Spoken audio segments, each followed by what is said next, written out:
Welcome to Politics Watch JA.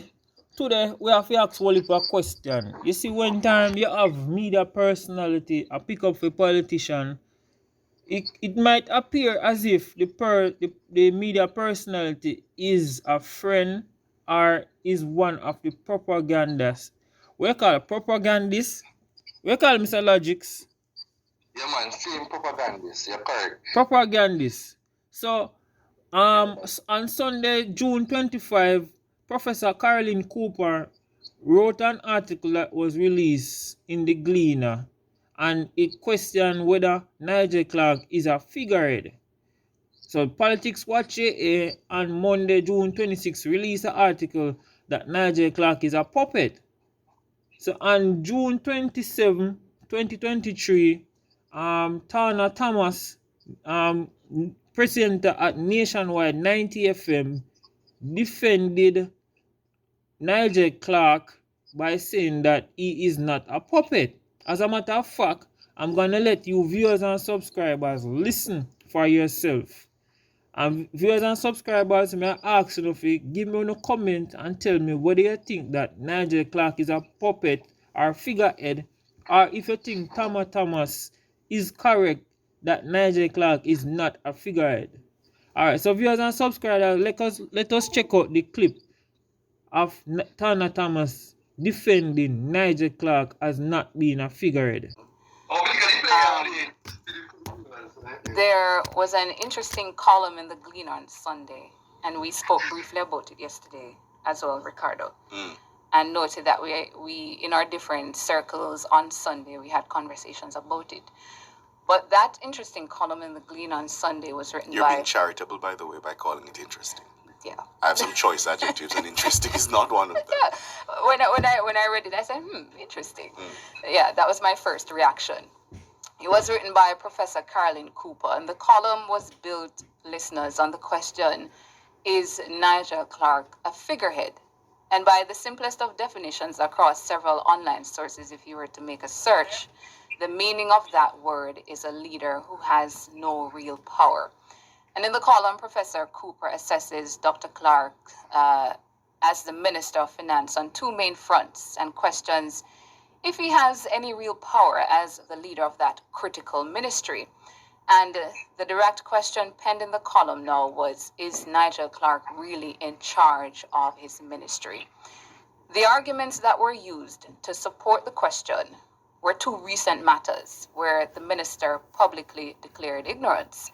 These were the Financial Services Commission FSC report on Stocks and Securities Limited that was sent to the Minister of Finance in April 2020.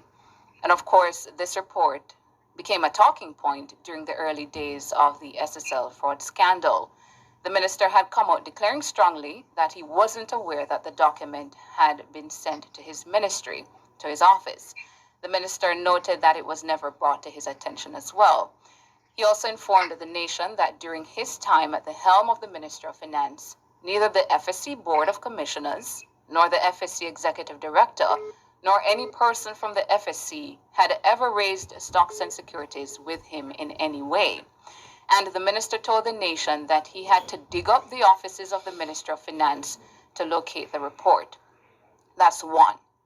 In the other instance, Professor Cooper's column questioned Clarke's handle on things in relation to the terms of reference, reports, and recommendations of the consultants Ernst & Young, EY, on the matter of reclassifying the jobs of public sector workers and determining appropriate salary scales. Now, the Gleaner newspaper had reported that its access to information ATR request for that report was denied on the grounds that it was still in a draft phase. The minister's response to this second instance was that he read about the denied access request like everybody else in the papers. He told the Parliament last week that ATR requests do not go directly to him, but are handled instead by the technocrats. He explained that usually if the media isn't successful, the matter, would be escalated and comes to him.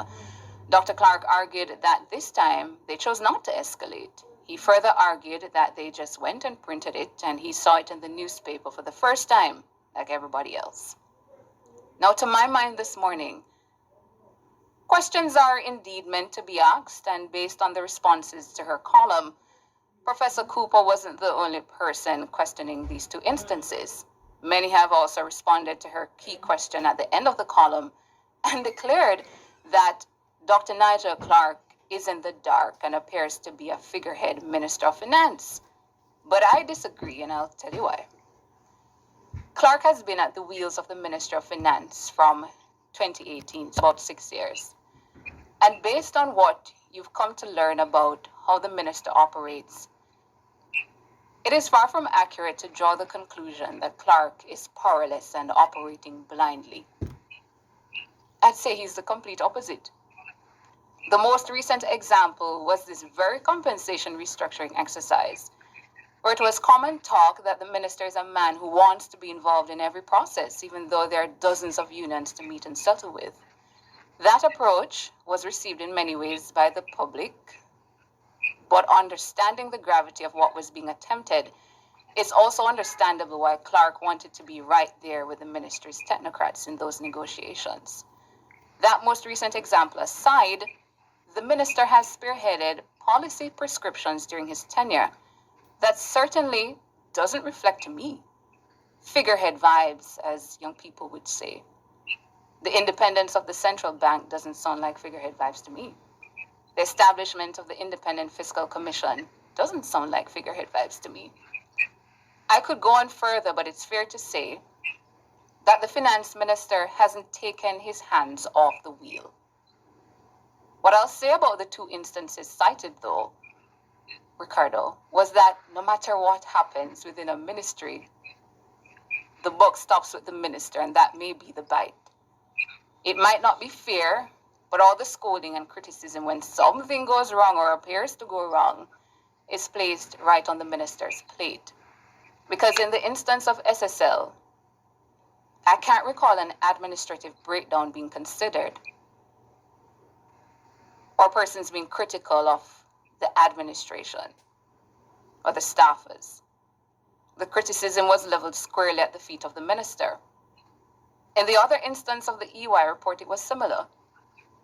I can't recall any questions being asked of the permanent secretary or the technocrats who'd naturally have those day-to-day oversight of these matters and functions like that. And I'll say this before I wrap.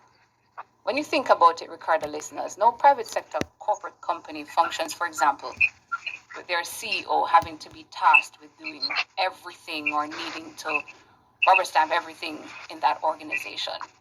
There's a leadership structure and everyone has their roles and their functions. And the same applies with ministries. If all the functionaries carry out their functions effectively, then the unit operates more effectively. So I'd submit that there may be a need for all the functionaries, whether the Minister of Finance or otherwise, to tighten up on how they do what they do. But I wouldn't say because of these two instances, where all the functionaries appear to not work, it means the minister isn't in charge of his ministry. And that's what's on my mind. You know, as a literary scholar, Professor Cooper would be familiar with fallacies. I think there's several fallacies that run through that article. Yeah, viewers and subscribers, you hear it from Tauna Thomas, I hear it from RICARDO Brooks.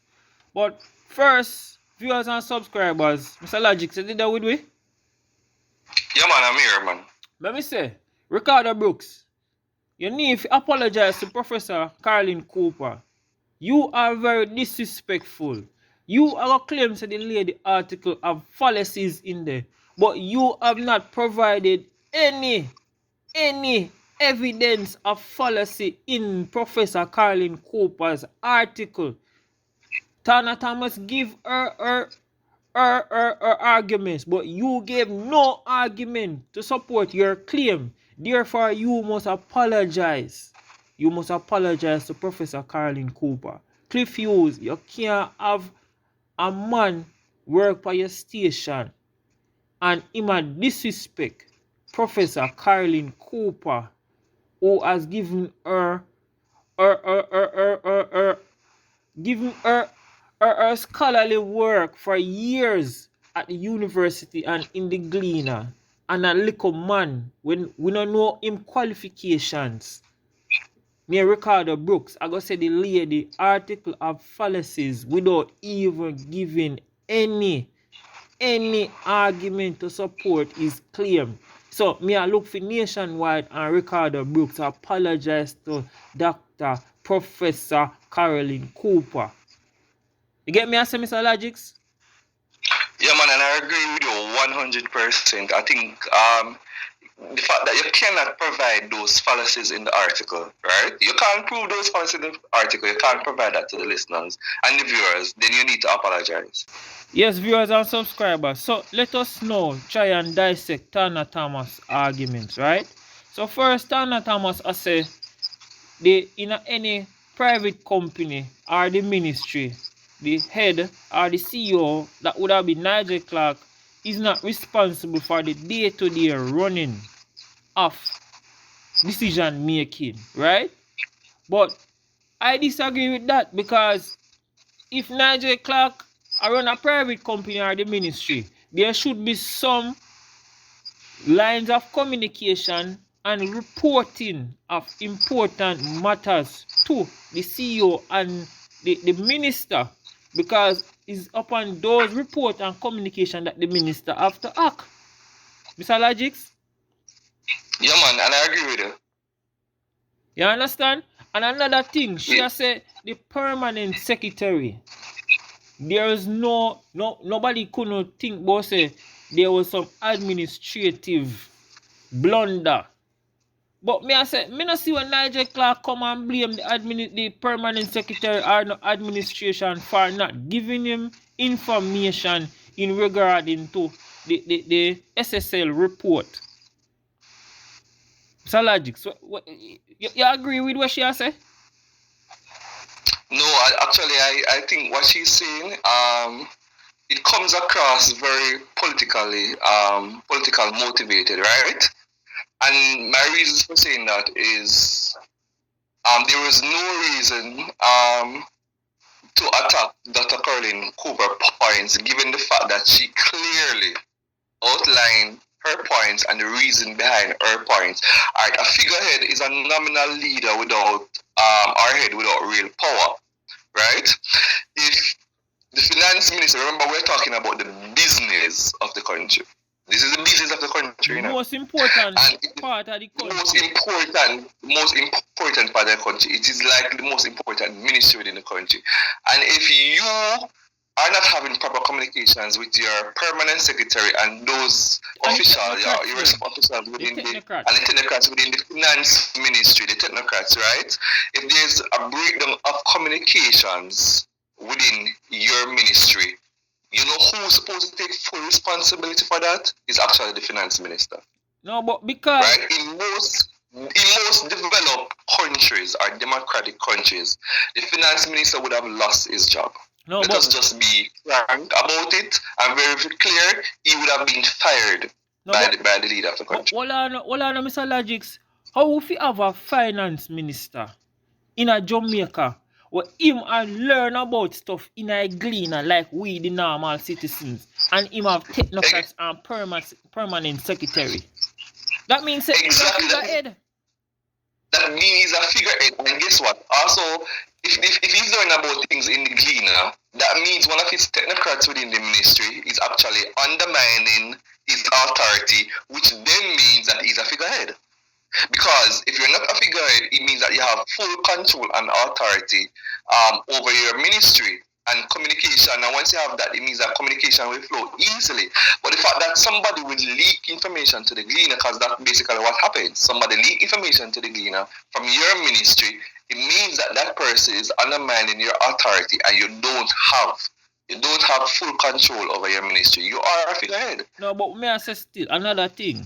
We don't see Dr. Nigel Clarke come out and say, all right then, you know, say we find out about the SSL report. So here we're gonna put some measures in place to ensure say anytime a report come over, this a person deal with it and this a person communicate this effectively so that we can make decisions so that investors' money no go down in line in case we spot say there's a bad investment or something go wrong with that investment company. We don't see come out and say that. He must tell you about FBI and all type of thing. And that is not his job to go search, to go look, to go get FBI to investigate. That is not even his job. He just come out and talk about he's going to get FBI, and that's like a 9-day wonder. A lot of persons will say that is going to be a 9-day wonder, right? We hear about it now. We probably won't hear about it until another long time again when the cases are caught up in court. But the fact is, right? Your ministry actually that you set up the FSC, right? They find irregularities at SSL, and they did a report and tabled that report or gave that report to your own technocrats within the finance ministry, and you're telling me that your technocrats did not let you or did not made you aware of that report? No. I fail to believe that. Let me tell you why I fail to believe that. Number one, right? Such a report is very, what's it called? What's the word? It's very I think I'm looking for a word. Very damaging, right? In relation to the financial, or detrimental in relation to the financial institution of the country. Remember that a lot of persons within the society have investment within that company. So you're looking at a situation that could have rippling effects on our financial sector, just like FinSap in the late 90s. That's a situation that we're having now, with SSL now. No, if your technocrats reported such a detrimental situation at one of the major investment financial institutions within the country, and your technocrats did not advise you on the report according to what Dr. Nigel Clarke is saying, because I'm just going off what he's saying. If he wasn't advised, the question that you have to ask yourself in such a dangerous situation and you weren't advised, why haven't you fired your technocrats? No, but here what I said no? Here what Dr. Nigel Clarke said. If you hold them accountable, then it means that, as some people say, you're taking the Jamaican people for fools. No, but here when that Dr. Nigel Clarke was gonna make no sense. The man, I gotta say, the report wasn't made specifically for him. You understand? So that what Dr. Nigel Clarke is saying now is that somebody was responsible to receive that report, and the report was sent to somebody else. And the person also he said that they said that the report was to review by Nigel Clarke for him to make a decision, an ultimate decision, and a ruling, or give an advice on a ruling. But guess what? He never even looked at the report according to him. So how would he give an official ruling? No, but we must say him search on the place. The report never come to him. That means to say those important decision is not being made by Nigel Clarke. He's just a figurehead. He's just a figurehead. Exactly. Come back to the fact that he's a figurehead. It's either he's lying or in my opinion, he's just a figurehead. Another thing. I think, in my opinion, I think the article as old Carlin Cooper outlining it, right? It's very clear that he's actually a figurehead. And the situation is Nigel Clarke seems to be that type of person that is well laid back. I normally get a laid back attitude from him, right? And he's not very assertive. And when you're not very assertive, in order to be a career politician, he's not a career politician. He was brought into the party by Andrew Owners. He was not nothing to do with politics. Yeah, he was not elected. He had nothing to do with politics. So it seems like Andrew Owners just go for somebody that was just a nerd boy in mathematics that is not really into politics. And then now what you have is that people realize that, hey, he's too much of a nerd or nice guy, so they're taking advantage of it. And then now that makes him a figurehead. That makes him a figurehead. But what may I say still, what Tauna Thomas has said is that Nigel Clarke was instrumental in the economic transformation of the public sector. Right? But may I say... But that's not a point though, that is his job. He's the one that's supposed. Every finance minister supposed to be. It's not the first time Jamaica is having transformation of the public sector wages and negotiation. That has happened every 5 to 10 years, irrespective of administration in power. It is always the finance minister. Always, it is always the finance minister that played the leading role in that transformation. I don't get how is that a point. That is not a point in my estimation. No, but he's supposed to be the if Nigel Clarke never did the one time the public sector them negotiate them wage and it was left to the technocrats only, then Nigel Clarke wouldn't be doing his job as a finance minister. Exactly. He would not be doing his job as a finance minister, and that also again makes him a figurehead. Alright. Because really and truly is the technocrats doing the work, he's just there to oversee it. Which exactly, and you know what is so sad about it? We're living in a society where these mainstream media, right? They have become so political aligned and political motivated. Understand? Yes. Where you have to question their credibility, and I'm questioning Nationwide credibility today. No, right? Because I'm calling them. Me a question Tauna Thomas credibility. Because a matter of fact, she's telling us that have her on. And the reason why I'm questioning I think Nationwide and she as well, and she and the other guy, right? Because over the years, persons were always questioning a particular political that used to host this show on Nationwide, right? People always question his credibility regarding political issues, and that it was highly skewed towards bias. And guess what? The JLP now have him as a senator. So is it that this Tanya lady in the future, or RICARDO Brooks, you probably could look for them to be members of the Jamaica Labour Party in the next 10 years? Oh, my boy, Abka Phipps. Abka Phipps, remember? He used to host his program. Remember, Abka Phipps used to host his program, you know. And guess what? Turn him in a senator.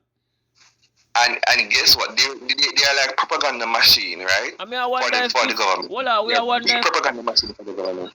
We are wondering if Tauna Thomas wants to become senator. But hold on, we could get back to the argument. We don't want to stray from the argument. Because we don't want to say she want to become senator in a JLP yet. We don't want to say that. We want to get back to our argument. She said that because Dr. Nigel Clarke has overseen the independence of the BOJ and the overseas. But may I say, anything that Nigel Clarke do, it is his job. It is his job as finance minister to do it. So when time he doesn't, do something when he's supposed to do, we have to call him out. But it isn't, like I said, right? It is the job of the finance minister. And when I say independent of BOJ, right? What I actually did my research, he just set up a board at the BOJ, right? And that board is actually the board that he sets up, run the BOJ, and they report to him in terms of major reports, right? So it's not like it is 100% independent. He sets up the board to do the day-to-day operation of the BOJ, and he select Richard Baz as the governor, and they report to him on policies and other finance aspects, right? So what does that also says that if they report to him on finances and other aspects of our financial sector, they also have to question that he's also a figurehead because he did not even know how much it costs to print new banknotes. I guess they might hide it from him. And they have to report to him because the board that he sets up is supposed to give him a report on everything that the BLJ does. No, but you know, Mr. Logics, I think that Dr. Nigel Clarke know how much money it takes to print the new banknote, but him don't want to tell Jamaicans. I also think it is. I also think they know. And just like I'm saying, right, I also think he knows how much it costs. But guess what? When he comes into the media, right, and he said that he doesn't know, you can't question Carolyn Cooper article on it because Carolyn Cooper is going to basically goes off what he says in the media. So guess what? When he comes in the media and say he doesn't know, that even makes him more like a figurehead. No, but we can't have a finance minister who always play ignorant and I say him no know. You ask him questions, him no know. That has been hard. I've realized that is his attitude for the last 7 years or 5, 6 years since he has been finance minister. He's always not in the know. He doesn't know anything. No, but me I say the report, the request for the report, the transformation report by the Gleaner to the Ministry of Finance, right? Yeah.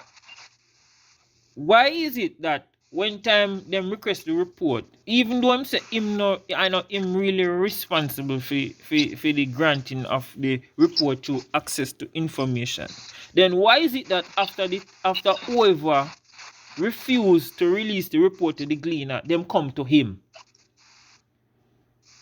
Exactly.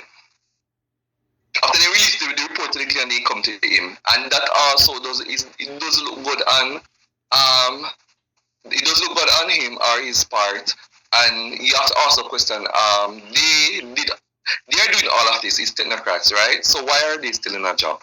No, but me I say he is fine about it through the same means where we are fine about it in the media. You understand what me? Yeah. He's running a ministry when I find out things about this in the media. So therefore, which means he's not doing an effective job. No, he's a figurehead. Oh, you fear run? He's a figurehead. Dr. Nigel Clarke fear run a ministry, and somebody apply for something at the ministry, and the people them in a ministry don't tell Dr. Nigel Clarke, and 2 days after him find out through the media, and I say, boy, them should have come to him directly instead of go publish it in the media. That means to say him is a figurehead. Yeah. Him is a figurehead. Exactly. And we Jamaica can't allow to have a figurehead and find out things in the media 2 days after 3 days. It can be detrimental to Jamaica economy. And that is what I'm saying. It can be detrimental to the economic. Because guess what? You know that it takes it's when a finance minister is uncertain, right? Leading a ministry. In first world countries, you can't have finance ministers that are uncertain. And in every country that is also developing, like Jamaica, you can't have ministers that are uncertain. Why? Because it makes the market, the finance market, worry. Once the finance market worry, right, it can crash an economy. Because once the market is worried, I have market jitters. Investors then become scared because investors are going to say, oh, the finance minister doesn't know what he's doing. So we're not going to invest our money. We're going to pull out our investment and then economic crash. Me not go say Dr. Nigel Clarke no know where I do still know, but I guess when I think he does know the mathematics aspect of it because he's very good at maths. He knows how to work out the finance aspect, calculations, everything is good on all of that. But guess what? We have to just be frank. Nigel Clarke is not a career politician. In order to be a good finance minister, you need a balance of a finance mindset like he has, or the finance background. He has a finance background, and then also you need a political background to balance that. That's what he doesn't have. No, what me feel say, Mr. Logics, on my estimation of Dr. Nigel Clarke is that he's very good at maths and finance. However, right, the people at the Ministry of Finance don't rate him. So when he come on, and why you have to ask the question why they don't rate him. They probably see him as somebody that is not assertive enough. Yeah, when he come on to certain decision, they make the decision and don't tell him. And then when he come out in a media now, he might read about it and then I cry ignorance, which is bad. But you also say the fact that they are not saying anything to him and they are still in their jobs, it also proves that he's a figurehead. Because guess what? You are supposed to be assertive enough and release them from their jobs, but he's not doing that. Because I'm a figurehead. Viewers and subscribers, want to go down in the comment section and tell me if you think Dr. Nigel Clarke is a figurehead. Do you agree with Tauna Thomas? Should RICARDO Brooks apologize to Professor Caroline Cooper? Viewers and subscribers want to go down in the comment section. Talk to them, Mr. Logics, before we left out here.